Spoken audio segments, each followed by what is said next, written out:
Well, shortly after Americans declared their independence, they began forming state governments and writing constitutions for those state governments that established the legitimate authority of the people. And as they scrambled to create republican governments, they did something more.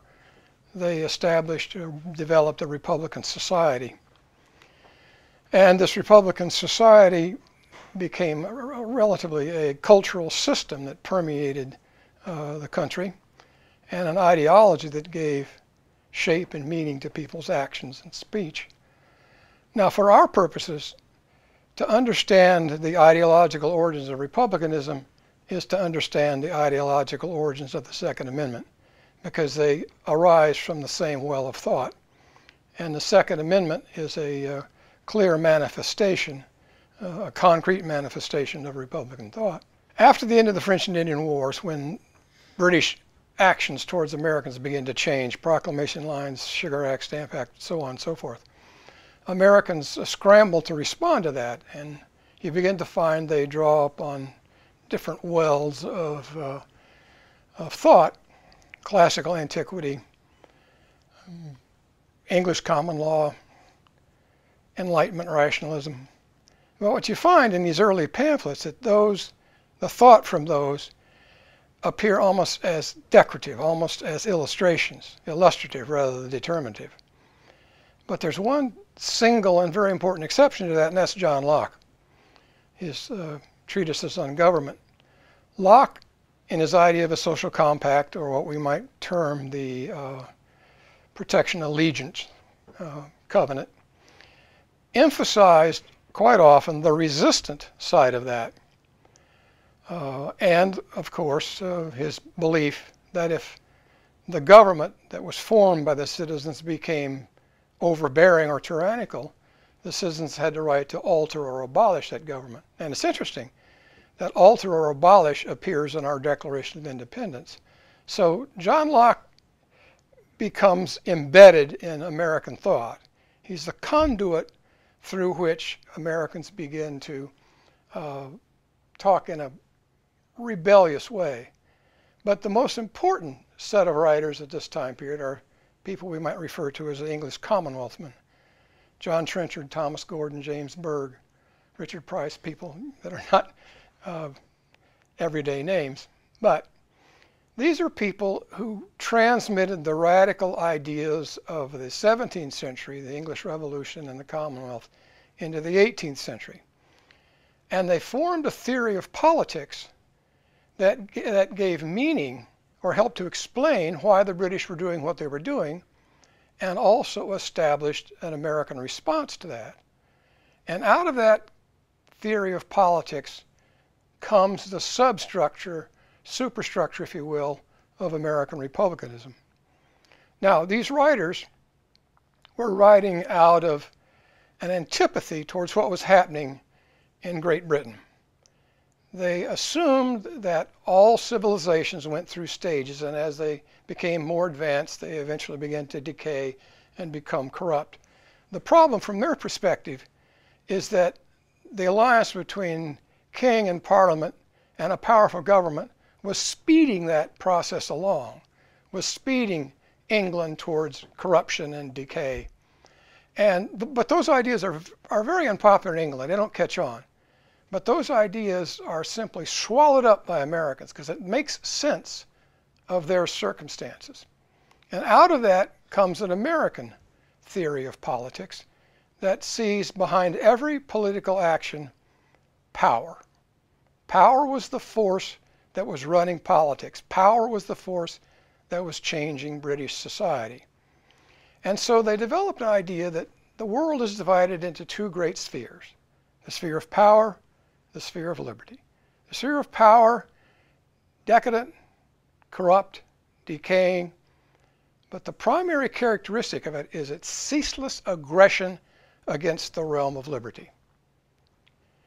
The realm of liberty is passive, harmonious, and is based upon the liberties of the people.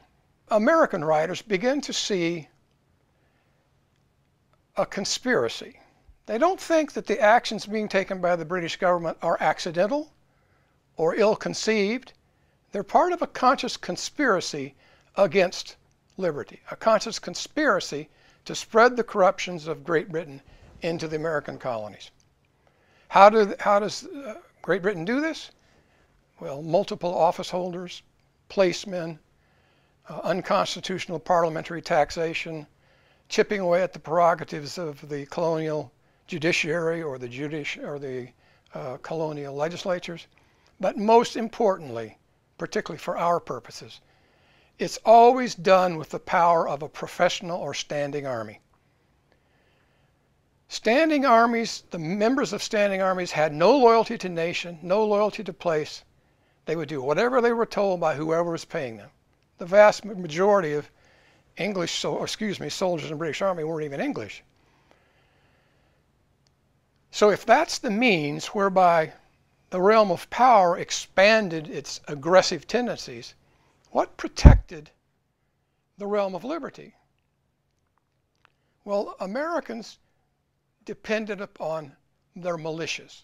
Militias made up of yeoman farmers who in times of crisis would pick up their weapons, join their fellow countrymen, put down the crisis, and when it was over they would melt back into the farms. They're citizen soldiers. You wouldn't have that constant threatening force. So out of this, once it's determined that the problem with Great Britain is not a quarrel over the constitutionalism of Parliament to legislate for them.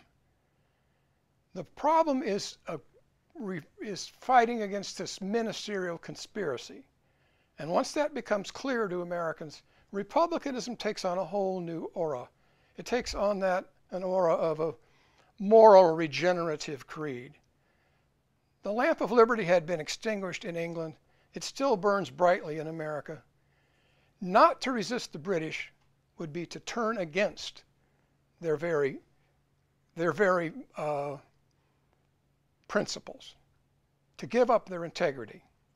And so this republicanism, this attitude of republicanism that permeates the culture, carries Americans through the Revolution and beyond. Now we know that it's the Articles of Confederation that governs the colonies and then the states through the Revolution. Then the Constitution is formed. But even after the Constitution is formed, there's still this problem between Federalists and Anti-Federalists. And by and large, the Anti-Federalists, drawing about that old idea of power and threats of power, demand a Bill of Rights. And when the Bill of Rights is written, each of these rights is meant to protect individual American citizens from the power of the federal government. And it makes sense then for the Second Amendment to evolve with an emphasis upon a well-regulated militia, because people in the states view their own state militia as the force that's going to protect their liberties. And in the second phrase of the militia, citizens have the right to bear arms and will not be have their arms taken away from them, is again a belief in this old idea of the threat of power, that the federal government might form any elite militias controlled by the federal government or pass legislation that could determine who was eligible to serve in militias and thereby disarm the militias. So the Second Amendment arises from this well of ideas that gives rise to republicanism, and the Second Amendment is a clear representation of this Republican thought.